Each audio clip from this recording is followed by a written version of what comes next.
প্রধানমন্ত্রী নরেন্দ্র মোদি 2024-এ আসামে এসে ভোট চাইতে বলে, আমি গ্যাস ঘর সবাইকে দিয়েছি, কোনো হিন্দু মুসলমান আমি দেখি নাই, সবাই পেয়েছে যা দিয়েছি, আমি কোনো ভেদাভেদ হিংসা সাম্প্রদায়িকতা রেখে রাজনীতি করি না। পশ্চিমবঙ্গর বিজেপি লিডার দিলীপ ঘোষ এক টেলিভিশন স্টুডিওতে হেইলা ঢুইলা নাইসা নাইসা এই কথাটা বলছিল। দিলীপ ঘোষ বলছিল, গ্যাস দিলাম, ঘর দিলাম এতগুলো, হিন্দু মুসলমান কিচ্ছু দেখলাম না, আমরা বলে সাম্প্রদায়িক। বাংলাদেশের ভাদাইমা বলছিল 40 টাকা কেজি দুধের দাম হইলে ফটকের মায়ের নাম কি? দুধের দাম ফটকের মায়ের নাম, কি সম্পর্ক? মোদি হয়েছে এরম ভাদাইমা। সাম্প্রদায়িকতা হিংসা জাতপাতের পলিসি ঢাকতে গ্যাস ঘর দেখাইছে এই মোদি। গ্যাস ঘর দেখাইলেই সাম্প্রদায়িকতা, কমিউনালিজম, হিংসা জাতপাত, ভাষা, রাজনীতি ঢাইকা গেল। গ্যাস ঘরে কি সাম্প্রদায়িকতা থাকে? আর ভারতে তো রয়েছে সংবিধান। গ্যাস ঘর যদি মুসলিমকে না দিয়ে খালি হিন্দুকে দিত মোদিকে ছেড়ে দিত সংবিধান, মোদির তো দমই ছিল না মুসলিমদেরকে গ্যাস ঘর থেকে বঞ্চিত করতে। মোদির যদি সেই পাওয়ারটা থাকতো, মুসলমানদেরকে কিচ্ছু দিত না, যাতে হিন্দুরা খুশি হয়ে কংগ্রেস, টিএমসি, এপি সব পার্টি ছেড়ে মাত্র মোদিকে ভোট দেয়।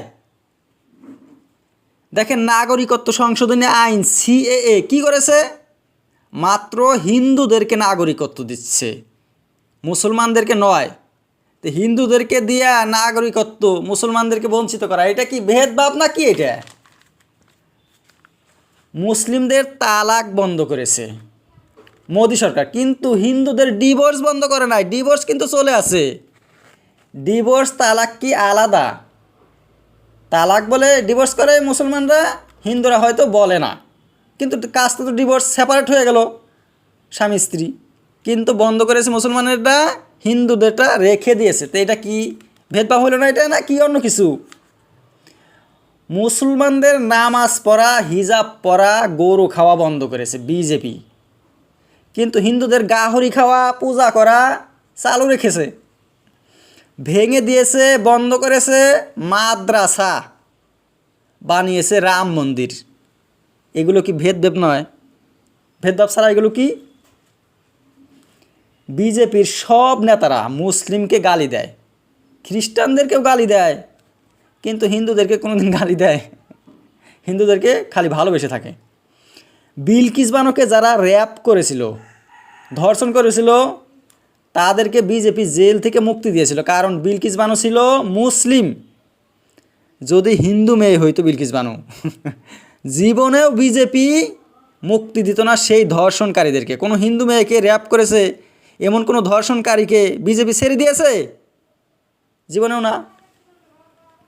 হিমন্ত বিশ্ব শর্মা পূজা প্যান্ডেল বানাতে হিন্দুদেরকে টাকা দেয়। মুসলমানের তো অনেক ফেস্টিভ্যাল থাকে, পূজা থাকে, হিন্দুদের যেমন, মুসলমানদের ঈদ থাকে, মহরম থাকে, কিন্তু মুসলমানদেরকে কোনো টাকা দিল না কিছু বানাইতে, কিছু সাজাইতে। হিন্দুদের মেলা পূজায় ডাকার জন্যে পোস্টার লাগায় বিজেপি, কিন্তু মুসলমানদের পোস্টার জীবনেও লাগাবে না।